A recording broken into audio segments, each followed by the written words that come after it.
अध्याय 3। अर्जुन ने कहा, हे जनार्दन, यदि आपको यह मान्य है कि कर्म से ज्ञान श्रेष्ठ है, तो फिर हे केशव, आप मुझे इस भयंकर कर्म में क्यों प्रवृत्त करते हैं? आप इस मिश्रित वाक से मेरी बुद्धि को मोहित सा करते हैं। अब आप उस एक मार्ग को निश्चित रूप से कहिए जिसे मैं परम श्रेय को प्राप्त कर सकूं। श्री भगवान ने कहा, हे निष्पाप अर्जुन, इस श्लोक में दो प्रकार की निष्ठा मेरे द्वारा पहले कही गई है। ज्ञानियों की ज्ञान योग से और योगियों की कर्तव्य योग से। कर्मों के न करने से मनुष्य निष्कर्म को प्राप्त नहीं होता और न कर्मों के संन्यास से ही वह सिद्धि प्राप्त करता है।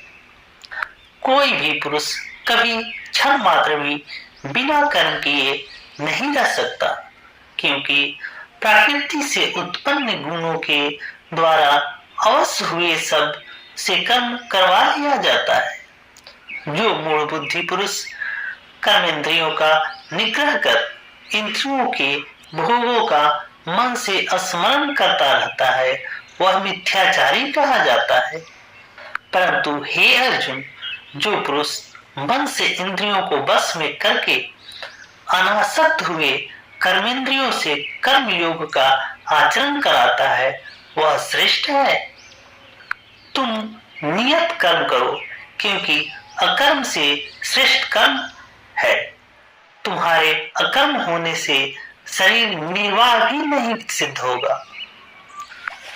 यज्ञ के लिए किए हुए कर्म के अतिरिक्त अन्य कर्म में प्रवृत्त हुआ यह पुरुष कर्मों द्वारा बंधता है। इसलिए हे कौन्तेय, आसक्ति को त्याग कर यज्ञ के निमित्त ही कर्म का अस्मक आचरण करो। प्रजापति ने आदि में यज्ञ सहित प्रजा का निर्माण कर कहा, इस यज्ञ द्वारा तुम वृद्धि को प्राप्त हो और यह यज्ञ तुम्हारे लिए इच्छित कामनाओं को पूर्ण करने वाला होवे। तुम लोग इस यज्ञ द्वारा देवताओं की उत्पत्ति करो और वे देवतागण तुम्हारी उन्नति करेंगे। इस प्रकार परस्पर उन्नति करते हुए परम से को तुम प्राप्त होगे। यज्ञ द्वारा पोषित देवतागण तुम्हें इष्ट भोग प्रदान करेंगे। उनके द्वारा दिए हुए भोगों का जो पुरुष उनको दिए बिना ही भोगता है, वह निश्चित ही चोर है। यज्ञ के अवशिष्ट अन्न को खाने वाले श्रेष्ठ पुरुष सब पापों से मुक्त हो जाते हैं, किंतु जो लोग केवल स्वयं के लिए पकाते हैं, वे तो पापों को ही खाते हैं। समस्त प्राणी अन्न से उत्पन्न होते हैं। अन्न की उत्पत्ति प्रजन्य से, प्रजन्य की उत्पत्ति यज्ञ से और यज्ञ कर्मों से उत्पन्न होता है। कर्म की उत्पत्ति ब्रह्मा जी से होती है और ब्रह्मा जी अक्षर तत्व से व्यक्त होते हैं। इसीलिए सर्वव्यापी ब्रह्म सदा ही यज्ञ में प्रतिष्ठित है। जो पुरुष यहाँ इस प्रकार प्रवर्तित हुए चक्र का अनुवर्तन नहीं करता, हे पार्थ, इंद्रियों में रमने वाला वह पाप आयु पुरुष व्यर्थ ही जीता है। परंतु जो मनुष्य आत्मा में ही रमने वाला, आत्मा में ही तृप्त तथा आत्मा में ही संतुष्ट हो, उसके लिए कोई कर्तव्य नहीं रहता। इस जगत में उस पुरुष का कृत्य और अकृत्य से कोई प्रयोजन नहीं है और न वह किसी वस्तु के लिए भूत मात्र पर आश्रित होता है। इसीलिए तुम अनासक्त होकर सदैव कर्तव्य कर्म का अस्मक आचरण करो, क्योंकि अनासक्त पुरुष कर्म करता हुआ परमात्मा को प्राप्त होता है। जनकादि भी कर्म द्वारा ही संसिद्धि को प्राप्त हुए लोक संग्रह को भी देखते हुए तुम कर्म करने योग्य हो। श्रेष्ठ पुरुष जैसा आचरण करता है, अन्य लोग भी वैसा ही अनुसरण करते हैं। वह पुरुष जो कुछ प्रमाण कर देता है लोग भी उसका अनुसरण करते हैं। यद्यपि मुझे त्रैलोक्य में कोई भी कर्तव्य नहीं है तथा किंचित भी प्राप्त होने योग्य वस्तु अब प्राप्त नहीं है, तो भी मैं कर्म ही वर्तता हूँ। यदि मैं सावधान हुआ कदाचित कर्म में न लगा रहूं तो हे पार्थ, सब प्रकार से मनुष्य मेरे मार्ग का अनुसरण करेंगे। यदि मैं कर्म न करूं तो समस्त लोग नष्ट हो जाएंगे और वर्ण संकर का कर्ता तथा इस प्रजा का हनन करने वाला होऊंगा। हे भरत, कर्म से आसक्त हुए अज्ञानी जन जैसे कर्म करते हैं वैसे ही विद्वान पुरुष अनासक्त होकर लोक संग्रह की इच्छा से कर्म करते हैं। ज्ञानी पुरुष कर्मों में आसक्त अज्ञानियों की बुद्धि में भ्रम उत्पन्न न करें, स्वयं युक्त होकर कर्मों का अस्मक आचरण कर उनसे भी वैसा ही कराए। संपूर्ण कर्म प्राकृतिक के गुणों द्वारा किए जाते हैं।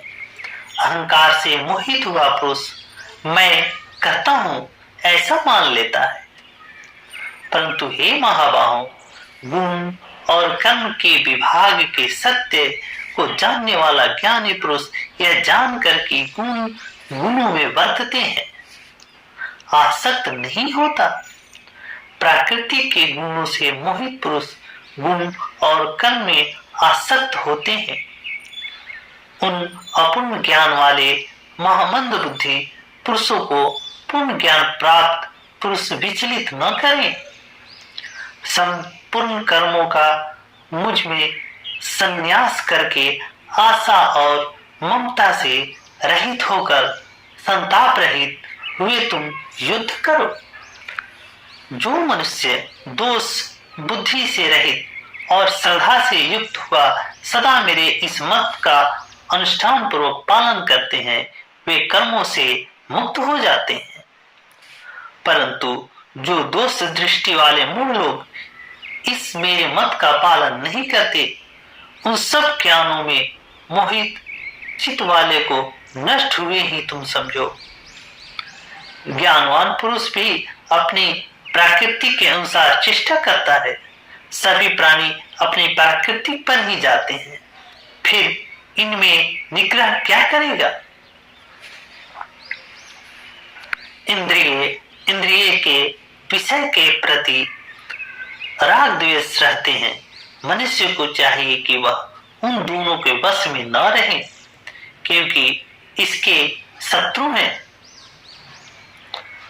अस्मक प्रकार से अनुष्ठित पर धर्म की अपेक्षा गुण रहित स्वधर्म का पालन श्रेष्ठकर है। स्वधर्म में मरना कल्याण कारक है, पर धर्म भय को देने वाला है। अर्जुन ने कहा, हे वार्ष्णेय, फिर यह पुरुष बलपूर्वक बाध्य किए हुए के समान अनिच्छा होते हुए भी किसके द्वारा प्रेरित होकर पाप का आचरण करता है।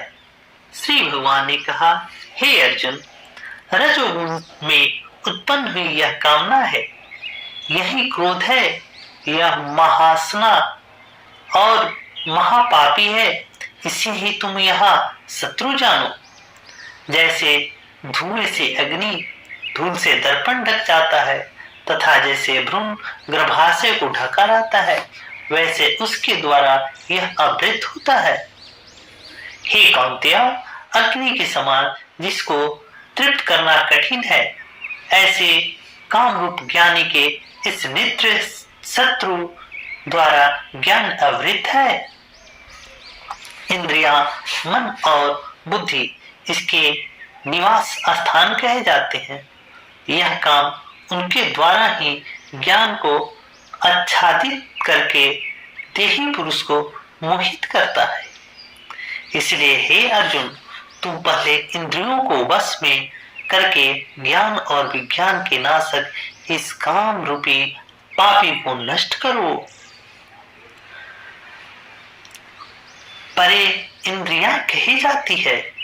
इंद्रियों से परे मन है और मन से परे बुद्धि है, और जो बुद्धि से भी परे है वह है आत्मा।